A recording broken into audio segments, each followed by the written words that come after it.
My dog is called Elizabeth. Queen Elizabeth is her pedigree name. So this is Betty, and yes, she's named after the Queen. One should be sad that she died, but glad that she lived. I actually went to her 60th birthday party yesterday, and we carried on as normal because I think it's probably what she would have wanted. I don't know how to describe the feeling. It was just a sense of sort of absence, yeah. And I know there's been a few things that's happened with the family over the years, but generally the Queen's try to hold it together, and we just, me and all my family love the Queen, so... Regardless of what I feel about the monarchy, I think she deserves a lot of respect.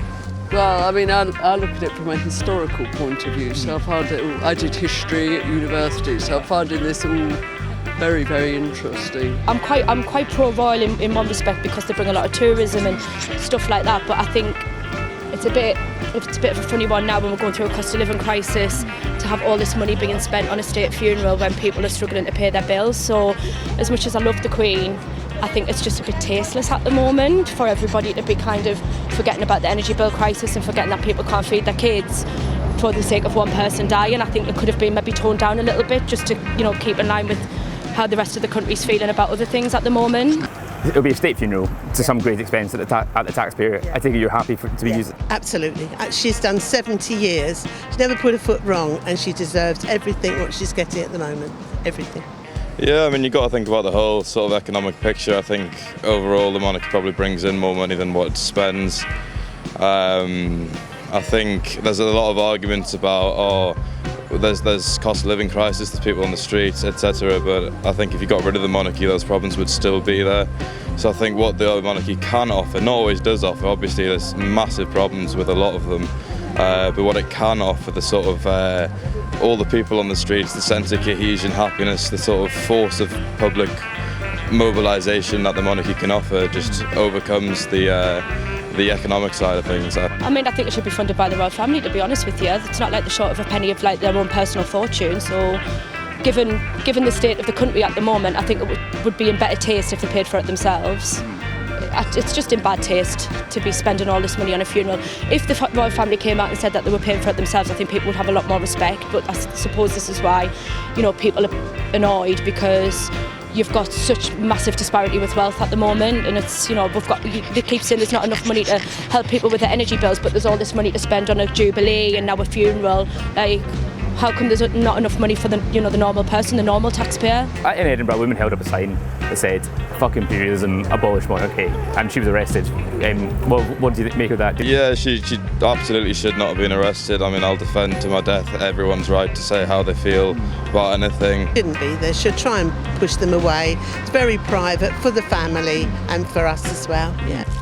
Well, in terms of the response, probably not the right response Not at the this time. appropriate time.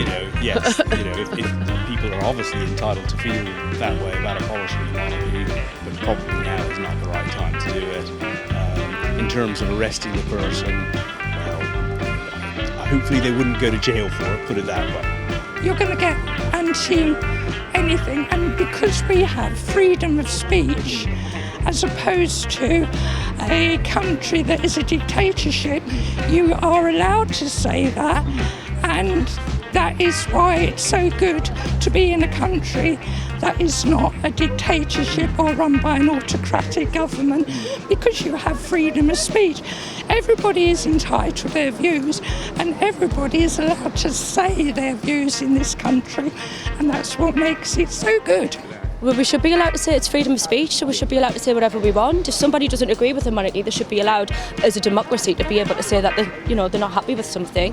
That shouldn't be being arrested. That's living in a totalitarianism. So it's not right. I agree that she had a right to hold that sign up and she had a right to protest, but I don't think it was tactful. I think it was quite tasteless, provocative, unnecessary. But she has a right to do it and she shouldn't have been arrested. There's lots of conversation recently about the cost of living crisis, and that's got nothing to do with the monarchy. That's politics.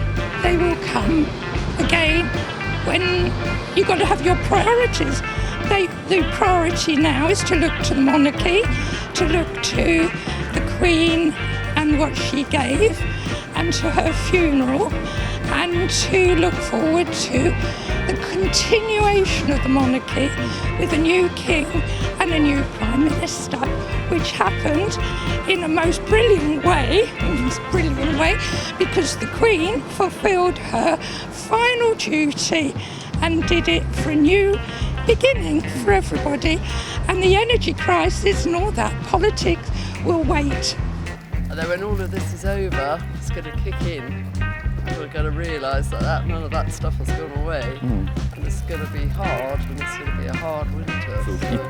Is there perhaps a balance between respecting the legacy of the Queen and being able to discuss these issues if Parliament was ongoing, stuff like that, or do you think it should be the royal stuff should take precedence? I think, and this is speaking as someone who's not the biggest royalist, I do think because this is such a unique event and it is such if you like, a trauma for so many people, and there is the transition to King Charles, that I can understand why it's taking the sort of front seat on the news, and things, a week here or there, things can wait. But so I don't particularly have a problem with that. I think it's understandable, but as long as it doesn't get forgotten about afterwards, which I don't think it will, I think the problems will just, as Margaret said, the problems will just come right back. Also, the Ukraine war and that sort of thing. Yeah, I mean, this takes sort of priority at the moment, doesn't it? I mean, it's a major thing, isn't it? The Queen dying. I mean, everyone knew it was going to come one day, but you're still in shock through it, aren't you? Really? Yeah.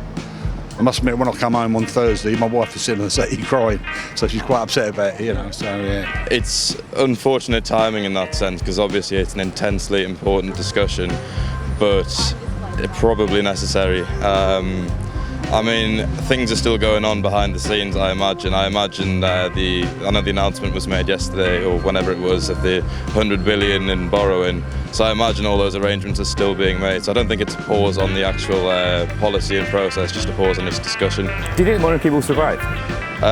It's going to have a harder time under Charles. I mean, the Queen. I mean, I love the Queen. I don't have much time for Charles. So I think it will go through some hard times. But I mean, throughout history there's been a lot of anti-monarchist sentiment. I think around Edward VIII there was a lot of anti-monarchist sentiment then, and they managed to survive through that. So I think it's quite a durable institution, but it is going to be tested over the next few months. I am so pleased she died at Balmoral. She'd have wanted to go out that way. I wasn't sure how that sentence was going to end. Lovely to meet you both. Have a lovely day. Thank you. And this will go on Facebook, Twitter, YouTube, everything.